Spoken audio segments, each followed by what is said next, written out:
How do you do?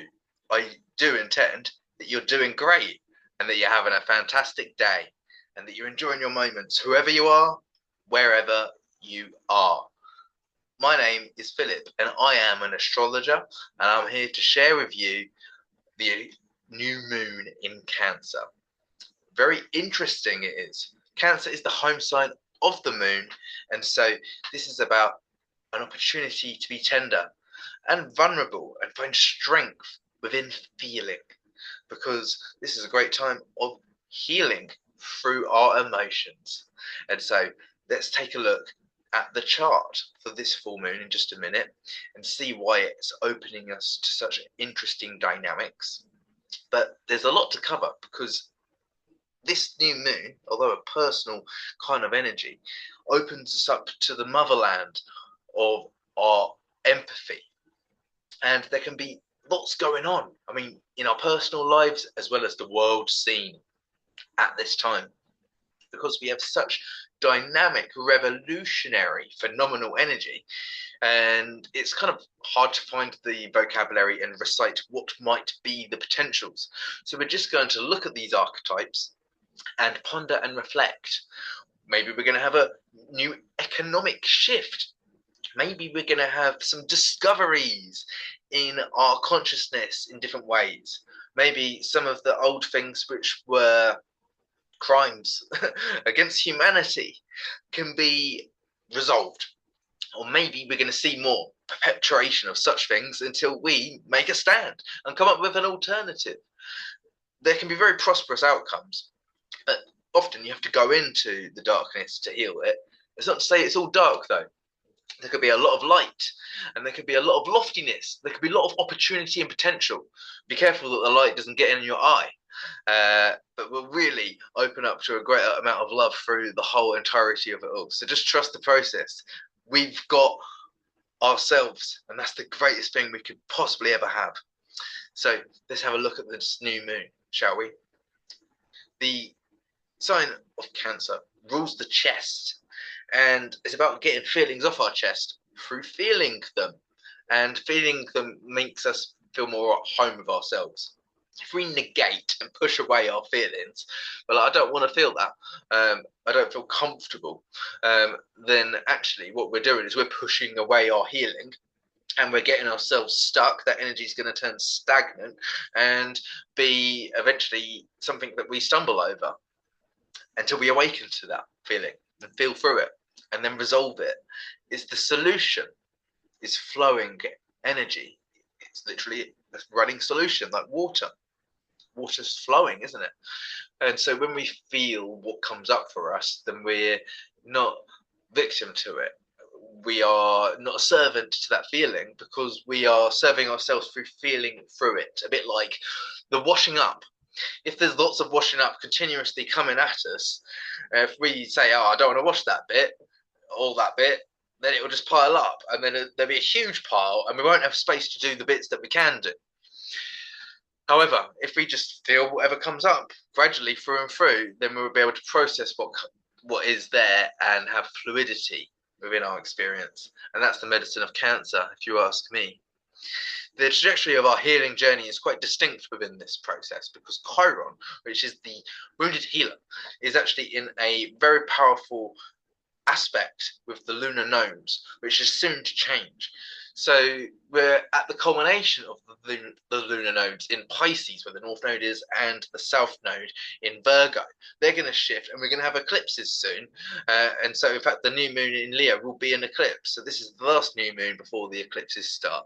Let's take a look at it. Book a reading with me if you'd like one. You can, of course, book a package of readings, either 3 or 8. The links for that type of thing are in the bio or in the description, wherever you're watching this video. Check it out. I'm here to serve you. I'm here to tuck into your chart. I'm here to guide you.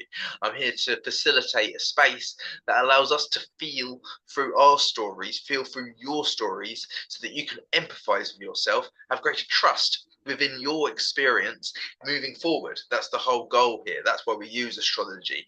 That's where I use it. It isn't just for shits and gigs.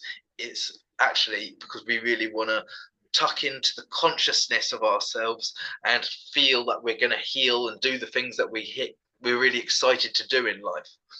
So I'm here to do that for you. Book a session and we'll look into it. Right, let's get this new moon up on the screen. Here we go. It is 21 degrees of Cancer, almost 22 degrees of Cancer. Cancer is a cardinal energy. So we've actually had the sun come into Cancer 22 days before the new moon in Cancer. So we've already had this energy present for quite some time. Mercury's retrograde. Mercury's been here a while. All of last year we had Jupiter in Cancer. Jupiter's only just recently moved off into Leo, the sign of the sun.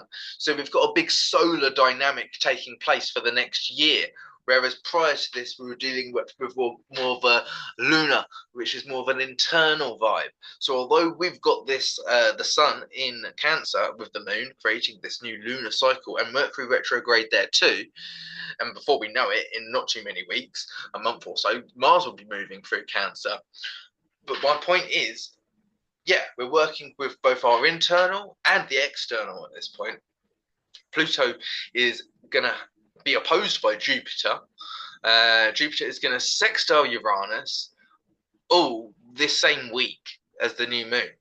It's an aspect which is really powerful. A lot of astrologers have been talking about it because a famous astrologer from France, Andre Bobel, really made some predictions about some of the future astrology, like Nostradamus did, and the one about the happenings in 2020 came true, and so a lot of people have been paying attention to his predictions for this Pluto sextile Neptune, sextile Uranus, sextile Jupiter, which is also Jupiter trine Neptune, and Pluto trine Uranus, and opposition between Jupiter and Pluto.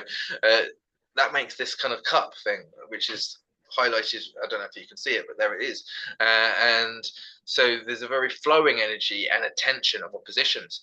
And the dynamic tension of oppositions is really like heaven and hell, because we're really facing our optimism and joviality versus the snuffing out of such things through certain scenarios. So we could be having a massive rebirth in how we connect with our community, or how we connect with our genius, or how we connect with our creativity and different waves of shapes and forms, and how we communicate, how we feel about certain illusions that we might have carried through life about ourselves might be changing, and we might have always felt a certain way about ourselves and carried ourselves in a certain dynamic or manner because of that, and yet that's changing. Or maybe that's true for humanity. It's not just about an individual thing. So that's jolly exciting. Anyway, so this new moon is highlighted because also, as I mentioned, the South Node is at 0 degrees 17 minutes, moving backwards into Leo, and Chiron is soon to station retrograde, and it's in a perfect trine with the South Node and a sextile with the North Node. Chiron's at 0 degrees of Taurus, and so we can see that the direction is moving into the unknown. The things that haven't been tried before may yield the greatest results. Maybe method and function and proven ability isn't everything when we're trying to revolutionize our world and our consciousness. So that's really interesting. Mars is really close to Uranus, and that Uranus is trine Pluto almost exactly. They're going to trine 5 times over the course of the next 3 or 4 years, and this is the first of them this week. My goodness, it's an interesting dynamic. And so yeah, the moon, as soon as the moon has met with the sun, the next day it's off into Leo, is the moon, and it will join that Bulbo's basket fixture. It joins Jupiter, so the moon will join Jupiter, or sextile Uranus, oppose Pluto, trine Neptune, and then it will move out of it. And so that's going to be instantaneously, the fabric of it is very dynamic indeed. It's going to, and each planet that comes out of Cancer is going to join that energy, but the perfection of it is happening imminently. So let's just have a little look at this as we open up. The moon will go through Virgo, go through Libra, and we'll have our first quarter opening square in cardinal signs when the moon is in Libra. Very interesting that is indeed. Just 2 days later, the sun makes ingress into its home sign of Leo as the moon is going through Scorpio. We've had the perfection of this Bobo's basket. It still hangs out and looms for a while though within orb, while the sun activates it. The sun makes trine to Neptune. The Sun makes oppositions to Pluto. It makes sextiles to Uranus. And then by the 28th of July, as we move closer and closer to the full moon, which is going to be in Aquarius, we have a Sun Jupiter conjunction, and the moon is going to be in a conjunction of Pluto. So this is jolly powerful. From the subtleties of a Cancer new moon, we've got this very dynamic double opposition taking place by the end of the month, and it's very interesting indeed. And so I can come back and do a video nearer the time for that. But Pluto is massive transformations, and the full moon is a release point of heaviness, potentially, and we can be having a lot of faith within our opportunities that lay before us, having done so with the Sun in a conjunction with Jupiter. I do like to look on the bright side of life. I also do like to face and take responsibility for the heaviness. And I do encourage and implore you to do the same. It's a process. And I have got expertise in guiding you, utilizing the tool of astrology. You can book a consultation of me via the links, via the descriptions. Thank you for sharing this. Thank you for liking it. Thank you for loving into yourselves. And I really appreciate you. Thank you for appreciating me. I'm going to catch you on the flip side. Happy full moon, excuse me, happy new moon in Cancer. Cheerio for now.